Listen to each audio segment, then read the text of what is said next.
Today we're going to spend an entire day fully immersing ourselves in the role of a real, damn Viking, the way they truly were in reality. At last, you'll discover the truth about who these people really were, bloodthirsty, filthy savages, as Western pop culture in films and books often portrays them, or romantic seafaring adventurers with incredibly rich traditions, surprisingly advanced shipbuilding technologies for their time, and a rather complex social organization. By good old tradition, we'll break down several persistent myths, debunk a couple of legendary misconceptions that have wandered from book to book for centuries, and also share historical facts that will send chills not only down your spine but even to your fingertips and make the hair on your head stand on end. And did you know, by the way, that the Vikings were the first to reach the shores of America, almost half a millennium before the famous Christopher Columbus did? Believe me, in the next few minutes it's going to get even more fascinating, so stay with us and don't switch away under any circumstances. And now, allow me to introduce our guide through time today, Eirik Thorvaldsson. The year is 844 of our era, and our brave hero is admiring the breathtaking view of a small but very picturesque Scandinavian village located on the very outskirts of the famous trading city of Hedeby. This city, by the way, is territorially located on the lands of modern Germany, quite close to the present-day Danish-German border. Yes, you heard that right. When a modern person hears the word Vikings, images of Norwegians instantly pop up in their mind, and in the extreme case, Swedes. However, Denmark has no less, and perhaps even equal, right to claim the title of the true cradle of Viking civilization. And the city of Hedeby, near which our Eirik lives, was among the three most significant and famous Viking centers, the very ones mentioned in literally all the sagas and chronicles. The other two key cities were located in what is now modern Norway and Sweden respectively. As for Finland, it never belonged to the Vikings, neither in the past nor now. It has always been a separate, independent society. The Vikings periodically carried out raids there, sometimes even founded temporary settlements, but nothing more.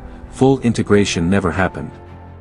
And before we finally set off on a journey through their world, let's briefly but clearly define, who exactly were the Vikings, really?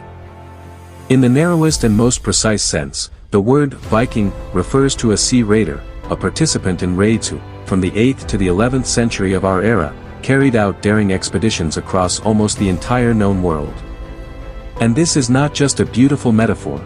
Documentary evidence has survived showing that the Vikings reached the shores of Persia and North Africa on one side, and the shores of the New World on the other.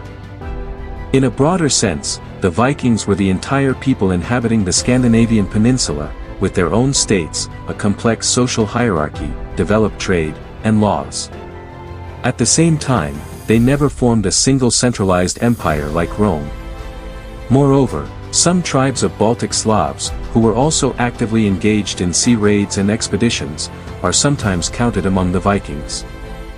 Therefore, the term Vikings, in a sense, is a collective concept describing people who led a very similar way of life based on the sea, trade, warfare, and the exploration of new lands. The word Viking itself came from Old Norse, and scholars still debate its exact origin. There are at least two major competing theories. In Rus, they were most often called Varangians, in Latin chronicles, Normans, and the English didn't bother too much at all and simply called anyone resembling Scandinavian seafarers, Danes. An interesting fact, modern DNA studies show that genetically, ancient Vikings were closer to the inhabitants of Central Europe and the northern regions of Rus than one might expect. But these data may still be refined and revised by future generations of scientists, so it's better to focus on things that are already firmly established and beyond doubt. For example, the common belief that Vikings were universally illiterate is a pure myth that still occasionally appears even in fairly serious publications. Scandinavian runes represent a full-fledged, well-developed writing system that existed for 1,500 years. In some remote Swedish villages, runes were still being used just 100 years ago. The famous Codex Rhenetius, containing records of laws and customs, has been thoroughly studied, and today specialists have a very clear understanding of Viking written culture. Take, for example, the name of our hero, Eirik Thorvaldsson. It's no secret that the Vikings were a very religious people, although their faith, of course, differed greatly from Christianity. We'll talk about Thor, Odin, and the other gods a bit later, but for now let's focus on names. As in many cultures around the world, children were often named after gods or with a hint of divine power. Girls named Thora, boys named Ragnar or even Turbert were quite common. The name Ingvar deserves special attention. Its roots go back to that very era, and it is still fairly popular in Scandinavia today. Our Eirik received his name in honor of the god of seas and storms, Agr, and later the same name would be borne by a legendary mythical Viking king who, according to the sagas, even met Odin himself. The surname Thorvaldsson is far less epic but very telling. It simply means that our hero's father was named Thorvald. If you've watched Marvel movies or Viking series, you've probably noticed, Scandinavians didn't bother much with inventing complex surnames. They simply added the ending, son, to the father's name, and a ready-made surname for the son was born. Amusingly, this tradition has survived to this day in Iceland. The roster of the national football team often makes foreigners smile precisely because of such surnames. For daughters, the suffix, daughter, was added, creating equally curious combinations. This entire system was invented so that one could instantly understand which clan and family a person belonged to, and clan and family stood above all else for the Vikings. In appearance, our Eirik Thorvaldsson would be hard to distinguish from an ordinary medieval European farmer. There was only one difference: the land he worked legally belonged to him and his family. This right was in laws, and even in case of ruin, selling the plot to an outsider was considered nearly impossible. First it had to be offered to relatives. This system largely helped the Scandinavians avoid the feudal bondage into which most of Europe fell. Most often, Vikings lived in large family clans, several generations gathered under one roof. For this, they built very long wooden houses, so-called longhouses, divided into separate rooms. At the center there was always a hearth, where they cooked food, warmed themselves, gathered as a family for conversations and decision-making. The rest of a Viking's life was surprisingly mundane and harsh: sheep breeding, barley cultivation, livestock care. All these tasks fell on the shoulders of every family member in turn, because otherwise survival was simply impossible. The northern climate is harsh. Wheat is almost impossible to grow there even today. Right now in Norway only about 3% of land is suitable for agriculture, in Sweden about 9%, and in Iceland only about 1%. These numbers are quite enough to understand why the Vikings so fiercely and persistently set off on raids against anything that moved and possessed at least some wealth. The answer to why they preferred traveling by sea also lies in geography. Scandinavia is a land of fjords, rocks, swamps, and extremely rugged terrain. It was much easier for our Eirik to go down to the water, board a ship, and sail to a neighboring village, or even another country, than to try to cover the same distance on foot through mountains and forests. If Roman or Frankish merchants saw a ship and thought of pirates and the fear of drowning, for the Vikings a ship was synonymous with freedom, mobility, and survival. Here we come to the first big myth actively fueled by both TV series and medieval Christian propaganda. In the popular series, Vikings, Scandinavians are constantly shown hacking each other to pieces in their own villages.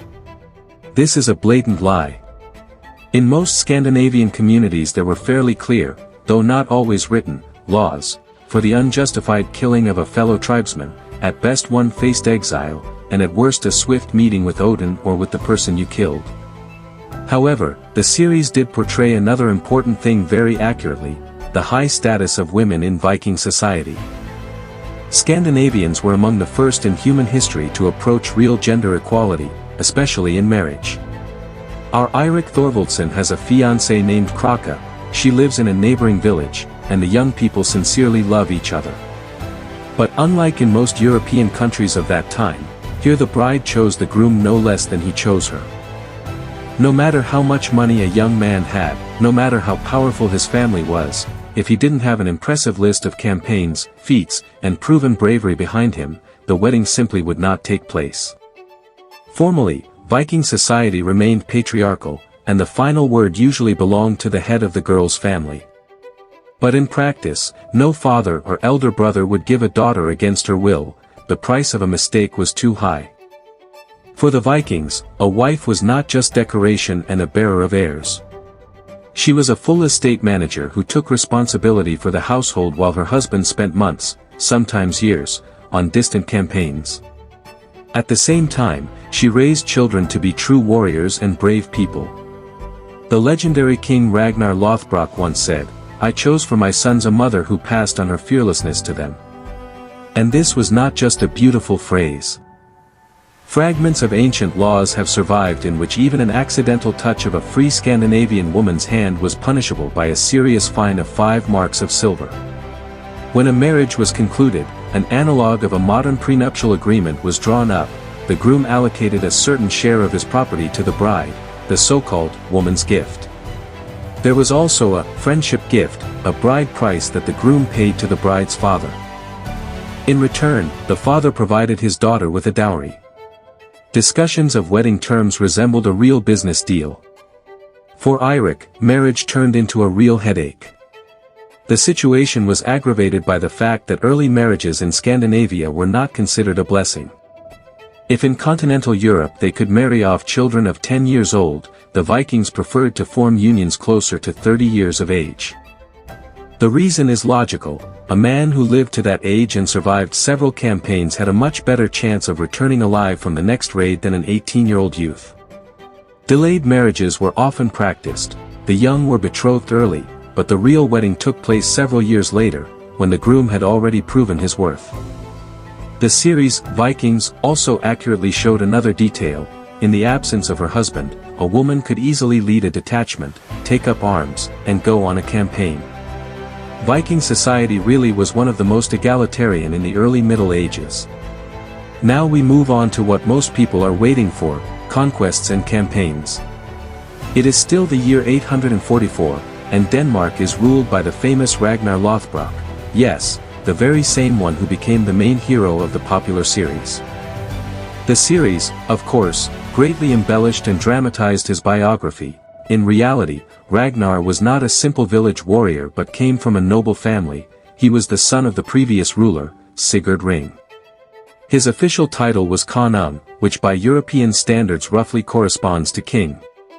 There is little definitive proof of the existence of this exact Ragnar, but other events of that era are confirmed by many sources. For example, the famous Viking capture of Paris. If we briefly describe the typical mechanism of a campaign, our Eirik peacefully grazes sheep. Suddenly a messenger appears from a neighboring village and calls all able-bodied men to a major expedition. Eirik, together with the others, gathers his belongings, boards a longship, and follows his king. In small raids he might command himself, but in our case we're talking about a large-scale invasion of the Frankish kingdom. In those times, such a campaign was for the Vikings something like an ordinary Tuesday. Back in 789 they successfully plundered Dorset in England, in 800 they settled the Shetland Islands, and in 844 they devastated Lisbon, the capital of Portugal at that time. Europeans gradually got used to these raids, and unfortunately Christian chronicles did not exaggerate much. The Vikings really did burn villages, empty barns, drive away livestock and people. In Latin there even appeared a special prayer, "From the fury of the wild people of the north, O Lord, deliver us." It was read when longships appeared on the horizon. There is an interesting theory that the constant threat from the Vikings accelerated the formation of modern European states. After the fall of Rome there was chaos, but in the face of the Scandinavian danger rulers began strengthening defenses, building logistics, creating permanent garrisons, and clearer power structures. But let's return to the year 845. Eirik Thorvaldsson, together with several thousand warriors under the leadership of Ragnar Lothbrok, is moving toward Paris. Before we begin, let's dispel a couple more stereotypes. Very often Vikings are portrayed as uncontrollable barbarian bandits. In about half the cases that was true, pure plunder. But in the other half they showed themselves to be excellent tacticians and strategists. It's no wonder they regularly defeated the regular armies of England, France, and other kingdoms. Ragnar Lothbrok himself maintained an entire network of spies and scouts and introduced a rule: do not burn villages completely, but take ransom. The logic is simple. In a couple of years you can return to the same place and again receive a good profit according to an already established scheme. That is why they went to Paris. The series showed this campaign with Ragnar's fake death and infiltration disguised as a funeral. This is beautiful drama, but in reality the Vikings used such a trick not in Paris but in another city, and after Ragnar's death. His son Bjorn Ironside, wishing to surpass his father, assembled a huge fleet, landed in Italy, staged his death, and accepted Christianity.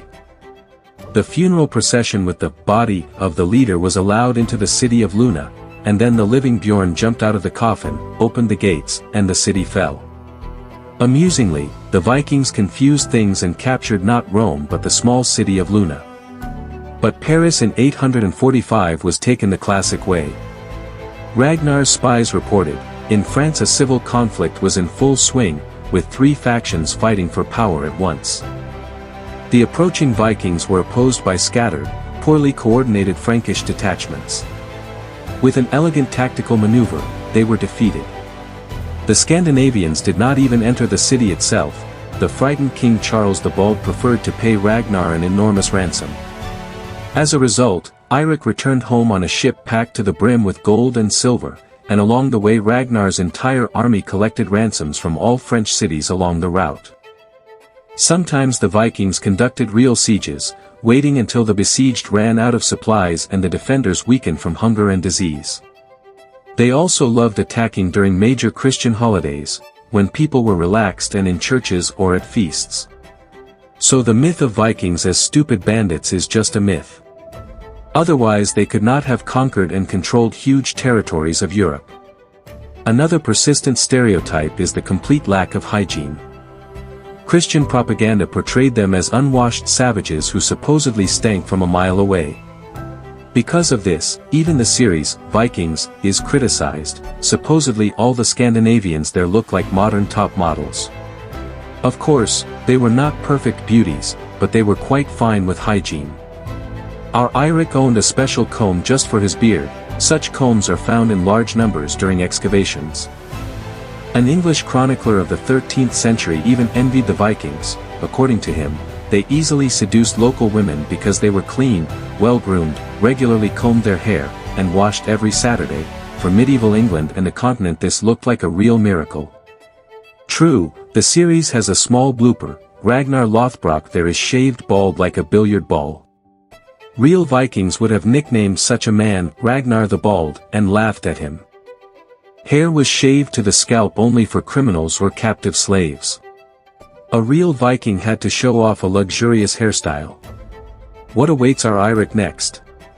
Ahead lies a second major campaign in France, this time less successful. Half the army died from dysentery, and Paris could not be taken again. But the colonization of Iceland and Greenland was successful. Archaeological and written evidence of Viking settlements there has been well preserved. And a little later, around the year 1000, Leif Erikson sailed around Greenland and landed in Vinland, on the territory of modern Canada. Thus, the Vikings reached North America long before Columbus. This is evidenced by the saga of Eric the Red and archaeological finds. We could talk about the life of Eirik Thorvaldsson for a very long time. For example, Vikings adored cats and protected them in every way, while in continental Europe the medieval Inquisition burned these woolen devils. Simple warriors and farmers more often prayed to Thor rather than Odin. There were no horned helmets, of course. That was an invention of theater costumers in 1876. Vikings hardly wore leather, they preferred warm woolen clothing. And stereotypes have greatly distorted the truth. They had highly developed crafts, jewelry making, shipbuilding, and a sense of beauty. We could talk about this for hours, but unfortunately we won't fit it all into one episode. So if you want a second part, let us know in the comments. Don't forget to leave a like under the video to support the channel. We'll gladly continue exploring the world of the Vikings. And that's all for today. See you next time, friends.